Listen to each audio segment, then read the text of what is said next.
Hello दोस्तों, आप लोगों का स्वागत है मैथ के इस क्लास में। स्क्वायर रूट का आज तीसरा क्लास है। पिछली कक्षा में हम लोगों ने पढ़ा था कि किसी संख्या का पूर्ण वर्ग बनाना। आज के इस क्लास में हम लोग समझेंगे कोई संख्या दिया रहे, कोई संख्या छोटी छोटी संख्या दिया रहे, उसका हम लोग पूर्ण घन किस प्रकार बनाया जाए। आज हम लोग रूल समझेंगे। तो चलिए देखते हैं। आप लोग के सामने एक क्वेश्चन दिया गया है, 3600 में किस छोटी से छोटी संख्या का भाग दें चाहे गुणा दें, या ऐसा क्वेश्चन में रहेगा भाग देंगे ताकि यह पूर्ण घन बन जाए। तो पहला वाला क्वेश्चन में आप लोग का पिछली कक्षा में बताए थे कि यदि भाग देने के लिए बोले या गुणा देने के लिए बोले तो सबसे पहले हम दी गई संख्या का गुणनखंड निकालते हैं। तो हम लोग ऑलरेडी इसमें गुणनखंड निकाल कर रखे हुए हैं। तो चलिए इसमें देखते हैं क्या है रूल है। तो 3600 का गुणनखंड आप लोग के सामने दिया है, कितना दो है, 1 2 3 4, 4 2 है, यहाँ पर हम लोग लिख लेते हैं। फिर 2 3 है और 2 5 है, 2 5 है, तो यहाँ पर हम लोग लिख लेते हैं। तो चलिए देखते हैं। पूर्ण घन बनाने के लिए किसी भी अंक का 3 जोड़े होने चाहिए, मतलब कि 1 2 3। पूर्ण वर्ग में 2 संख्या का जोड़ा होना चाहिए था, लेकिन यहाँ पर पूर्ण घन दिया है तो यहाँ पर 3 जोड़े होने चाहिए। 3 अंक दिया रहेगा तो पूर्ण घन हो जाएगा। तो जो क्वेश्चन भाग देने के लिए बोले तो जो 3 जोड़ा मिल गया उसको हम लोग अलग निकाल देते हैं, मतलब कि इसको हटा देते हैं। अब देखते हैं 3 जोड़ा कहाँ पे, 3 जोड़ा नहीं है, जो बचता है 3 जोड़े को हटाकर जो शेष बचता है उसका हम लोग गुणा कर लेते हैं। तो गुणा करने पर कितना आता है, गुणा करने पर 450 आता है, 450 आता है।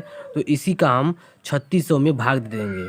तो आंसर हम लोग को मिल गया 3600 में 450। वह छोटी से छोटी संख्या है जो भाग देने पर यह पूर्ण वर्ग बन जाएगी। तो चलिए हम लोग आंसर की जांच कर लेते हैं। 3600 में 450 का यदि हम लोग भाग देते हैं तो कितना आता है, 0 से 0 कट जाएगा। और यहाँ पर हम लोग 9 से कटाते हैं। पहले 9 9 बचे 45, 9 चौके 36, 0 यहाँ पर आता है। और 5 बटे 40, 8 आ गया। तो इसका हम लोग देखेंगे, ये 2 का पूर्ण घन है, 2 का पूर्ण घन है। तो हम लोग का आंसर कितना आएगा, 450 का यदि हम लोग भाग देंगे 3600 में तो पूर्ण घन हो जाएगा। समझ में आया। चलिए दूसरा क्वेश्चन आप लोग के सामने दिया गया है। एक दूसरा क्वेश्चन समझने में आप लोग का बढ़िया होगा। जैसे दिया गया है 710 में छोटी से छोटी कौन सी संख्या जोड़ी जाए ताकि यह पूर्ण घन बन जाए। चलिए देखते हैं 710 में। तो इसके 2 रूल हैं। पहला रूल तो गुणनखंड निकाल के कर सकते हैं, और दूसरा रूल है कि यदि हम किसी संख्या का घन करके देखते हैं, जैसे कि 1 का देखते हैं, 1 का घन करेंगे तो 1 आएगा। इसी तरह 2 3 4 5 6 7 करेंगे तो मान के चलिए 710 दिया गया है। तो हम लोग किसी संख्या का घन करेंगे जो इसके नज़दीक हो, 710 के नज़दीक हो। तो ऐसी कौन सी संख्या नज़दीक है, तो हम लोग देखेंगे कि 9 का हम लोग घन करेंगे तो कितना आता है, 729 आता है। तो हम लोग को मालूम चल गया कि 710 में हम लोग किस संख्या जोड़ें, कौन सी संख्या, कितनी संख्या जोड़ें कि 729 आ जाए और पूर्ण घन बन जाए। क्वेश्चन के हिसाब से पूर्ण घन बन जाए तो कितना जोड़ेंगे, 19 जोड़ेंगे। 19 यदि जोड़ा जाएगा तो यह पूर्ण घन बन जाएगा। तो हम लोग को इस क्वेश्चन के हिसाब से आंसर 19 मिल गया, जो आंसर राइट आंसर 19 होगा। चलिए आगे भी क्वेश्चन देखते हैं। नेक्स्ट क्वेश्चन, ये कुछ क्वेश्चन आप लोगों के सामने दिया गया है जो एसएससी एलडीसी के लिए बहुत ही महत्वपूर्ण है, जो एसएससी के एग्ज़ाम में आया हुआ है। तो चलिए एक पहला क्वेश्चन आप लोगों के सामने दिया गया है, देखते हैं। अंडर रूट एक्स का पावर -1 और वाई गुणते अंडर रूट वाई का power -1 z plus under root x का पावर -1 एक्स, इसको हम लोग का सरल करना है। स्क्वायर रूट का क्वेश्चन है, इसको हम लोग को सरल कर आंसर लाना है। तो चलिए इसको हम सॉल्व करते हैं। किस तरह सॉल्व करते हैं तो पहले देखते हैं। इसको हम लोग यक्स को नीचे लाएंगे, -1 दिया है तो इसको नीचे आएंगे तो कितना हो जाएगा, वाई बटा यक्स हो जाएगा गुणते। फिर इसको भी करेंगे तो वाई को नीचे लाएंगे, फिर इसको भी इसमें करेंगे तो जेड को नीचे लाएंगे। -1 दिया है तो इसमें नीचे आएगा तो प्लस हो जाएगा। तो यहाँ पर यदि गुणा का चिन्ह रहे तो इस जो भी संख्या है ये आपस में एक करनी में आ जाती है, तो वाई बटा यक्स गुणते जेड बटा वाई गुणते यक्स बटा जेड, ये आप लोगों के सामने दिया गया है। तो चलिए हम लोग देखते हैं, इसको सरल करते हैं।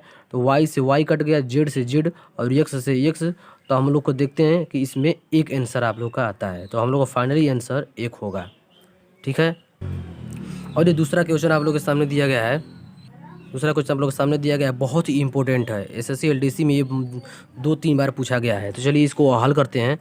देखते हैं कि 16 x का पावर 4 y का पावर 64 z का पावर 36 दिया गया है। तो इसको हम लोग को वर्गमूल निकालना है। तो पहले हम एक रूल समझ लेते हैं कि यदि करणी में यक्स दिया रहा है तो इसको हम लोग क्या लिखते हैं, करणी को इस तरह हम लोग लिख लेते हैं, यक्स पर 1/2। ठीक है।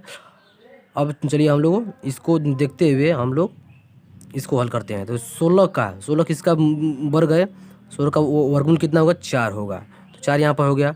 और यक्स का पावर 4 दिया गया है। तो मान लीजिए कि करणी में यक्स का पावर 4 दिया है, तो इस रूल से करेंगे तो 4 है तो यक्स का पावर आधा हो जाता है। तो कितना होगा, 4/2, तो कितना होगा, यक्स का पावर 2 हो जाएगा। तो ये निकल गया। और 64 दिया है, 64 वाई का पावर 64 दिया है। तो इसी तरह इसको भी हल करेंगे। तो ये मतलब कि चर संख्या में जो दिया रहता है, चर संख्या में कितना भी आपके ऊपर पावर दिया रहता है उसका हमेशा आधा हो जाता है। जैसे 4 है तो इसका 2 हो गया, 64 है तो 64 का तो कितना होता है, 32 होता है। अब ये नहीं कि 8 8 64 उसको नहीं करना है। यदि अचर रहेगा तो उसका आप निकाल सकते हैं वर्गमूल, लेकिन जो चर का पावर दिया जाता है उसका आधा हमेशा किया जाता है। तो 64 का कितना हो जाता है, 32 हो जाएगा। और फिर जेड है, ये भी अचर है तो पावर में 36 दिया है, तो इसका आधा कितना होगा, 18 होगा। आंसर ये आप लोगों का फाइनली आंसर है। बहुत से लड़के इसको हल करने में, जैसे 4 है इसका 2 कर लेते हैं, ये 64 है तो इसको 8 कर लेते हैं, ये आप लोग का आंसर गलत हो जाता है। लेकिन ये रूल सबसे बढ़िया है। यदि अचर रहेगा तो इसका वर्गमूल निकल जाएगा, लेकिन जो चर रहेगा उसके पावर को आधा कर कर हम लोग लिखते हैं। और यहाँ पर तीसरा क्वेश्चन आप लोग के सामने दिया गया है, इसको भी हल करते हैं। ये वर्गमूल हम लोग का निकालना है। वर्गमूल किस तरह निकालते हैं, तो करणी में 5 प्लस पूरे करणी में 11 प्लस पूरे करणी में 19 प्लस पूरे करणी में 29 प्लस करणी में 49 दिया है। तो हम लोग डायरेक्ट निकालते हैं। पहले हम लोग करते हैं इसका, पहले इसका हम करेंगे तो कितना होगा, इसका हो जाएगा 7 का हो जाएगा। 49 का वर्गमूल 7 होता है। फिर देखेंगे तो ये प्लस होता है और ये 7 हो जाएगा। 29 प्लस 7 कितना होता है, 36 होता है। 36 होता है तो 36 का वर्गमूल कितना हो जाएगा, 6 हो जाएगा। 6 हो जाएगा। और फिर यहाँ पर देखते हैं 19 प्लस 6 हो गया। 19 प्लस 6 कितना होता है, 25 होता है। 25 का वर्गमूल कितना होता है, 5 होता है। फिर यहाँ पर देखते हैं 11 प्लस 5 16 हो गया। तो 16 का वर्गमूल कितना होता है, 4 होता है। ठीक है।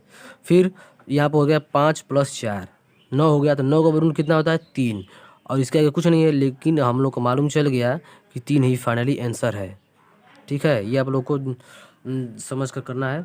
और आगे भी क्वेश्चन देखते हैं। आगे भी इस तरह के महत्वपूर्ण क्वेश्चन अगले क्लास में देखेंगे। तब तक के लिए रखते हैं इस क्लास को।